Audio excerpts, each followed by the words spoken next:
Police constable model paper number 18 શરૂઆત કરીએ. First question, Srinivasa રામાનુજનો જન્મ કઈ જગ્યાએ થયો હતો? ઈરોડ, તમિલનાડુમાં. શ્રીનિવાસ રામાનુજે કયો સિદ્ધાંત આપ્યો હતો? પ્રમેય સિદ્ધાંત આપ્યો હતો. કયા ચેકના નાણાં રોકડા મળતા નથી પણ ખાતામાં જમા થાય છે?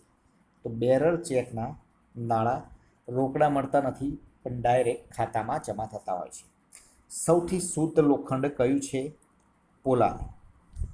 આહારમાં લોહ તત્વની ઉણપથી કયો રોગ થાય છે? પાંડુ રોગ. આહારમાં વિટામિન સીની ઉણપથી કયો રોગ થાય છે? સ્કર્વી. માંડ્યા એ કયા પાલતુ પ્રાણીની જાત છે? ઘેટા. આપણા દેશમાં દૂધનો મુખ્ય સ્ત્રોત કયો છે? ભેંસ. કાચ કયા પ્રકારનો ઘન પદાર્થ છે? અસ્ફટિકમય.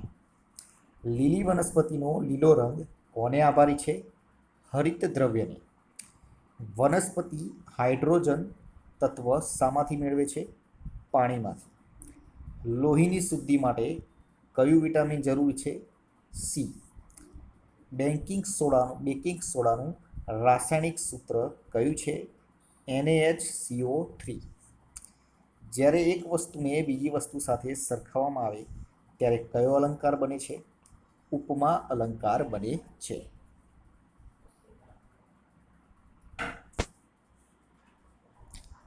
ભારતનું બંધારણ ઘડવાનો સૌ પ્રથમ વિચાર કોણે આવ્યો હતો? Sir M.N. રોયને. ભારતના બંધારણનું આમુખ કોણે તૈયાર કર્યું હતું? જવાહરલાલ નહેરુએ. ભારતનું બંધારણ ઘડવાનું કાર્ય કઈ સભાએ કર્યું હતું? બંધારણ સભાએ.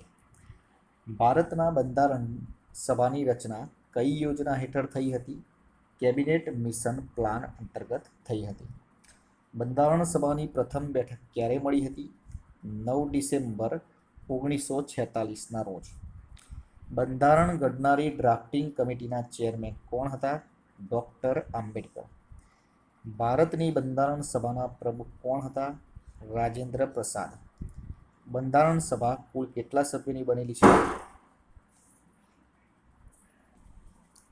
389. ભારતનું બંધારણ પૂરું કરતા કેટલો સમય લાગ્યો હતો? 2 વર્ષ 11 માસ 18 દિવસ. ભારતના બંધારણમાં કટોકટીની વ્યવસ્થાનો વિચાર કયા દેશના બંધારણમાંથી લેવાયો છે? જર્મની.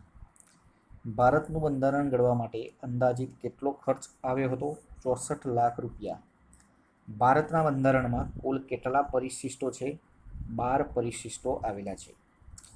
ભારતનું બંધારણ ઘડવાનું કાર્ય ક્યારે પૂરું થયું હતું? 26 નવેમ્બર 1949ના રોજ. બંધારણમાં આમુખનો વિચાર કયા દેશના બંધારણમાંથી લેવામાં આવે છે? અમેરિકા. લાક્ષાગૃહ નવલકથાનો નવલકથાકાર કોણ છે? ઈશ્વર પેટલીકર. સુપ્રસિદ્ધ ગાયક તાનસેન કયા રાજાના દરબારી હતા? અકબર. કયા મુગલ બાદશાહે જકાતનાકા કાઢી નખાવ્યા હતા? શેર શાહ. અકબર અને મહારાણા પ્રતાપ વચ્ચે કઈ જગ્યાએ યુદ્ધ થયું હતું? હલ્દી ઘાટીમાં. મહારાણા પ્રતાપે કોની આર્થિક મદદથી ફરીથી સૈન્ય ઊભું કરી મુગલો સામે લડ્યા હતા? ભામાશાહ. મુગલ સમયના રાજતંત્રની વ્યવસ્થા શેના પર આધારિત હતી? સુબાગીરી. કયા મુગલ બાદશાહે ટંકશાળાઓ ઊભી કરી સરખા વજનના સિક્કા પડાવ્યા હતા? શેર શાહે. કયા મુગલ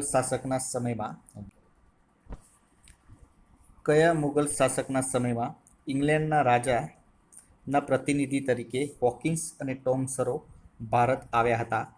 જહાંગીરના સમયમાં. નદીઓના કાપથી બનેલું ત્રિકોણાકાર મેદાન કયા નામે ઓળખાય છે? થીમત. ઉત્તરના મેદાનને દેશના કયા ભંડાર તરીકે ઓળખવામાં આવે છે? અન્નના. નદીઓના પૂરના મેદાનનો નવો કાંપ કયા નામે ઓળખાય છે? ખાદરના નામે ઓળખાય છે. નદીઓના પૂરના મેદાનનો જૂનો કાંપ કયા નામે ઓળખાય છે? બાંગર. બે નદીઓ વચ્ચેની ભૂમિને શું કહેવાય? રુસ્તમ. ફાતિમા બીબી કયા રાજ્યના ગવર્નર હતા? તમિલનાડુ. ગુજરાતના કયા મહાનુભાવ સૌ પ્રથમ વખત રાજ્યપાલ બન્યા હતા? ચંદુલાલ ત્રિવેદી. 2001માં ગુજરાતમાં જ્યારે ધરતીકંપ થયો ત્યારે ગુજરાતના મુખ્યમંત્રી કોણ હતા? કેશુભાઈ પટેલ. ગુજરાત વિધાનસભાના પ્રથમ અધ્યક્ષ કોણ હતા? કલ્યાણજી મહેતા. ગુજરાતના પ્રથમ મહિલા મંત્રી કોણ હતા? ઇન્દુમતીબેન શેઠ. તો મિત્રો, વિડીયો પસંદ આવે તો લાઈક કરજો, શેર કરજો, ચેનલને સબસ્ક્રાઈબ કરજો. કાલે ફરીથી નવા વિડીયો સાથે મળીશું. જય હિન્દ, જય ભારત.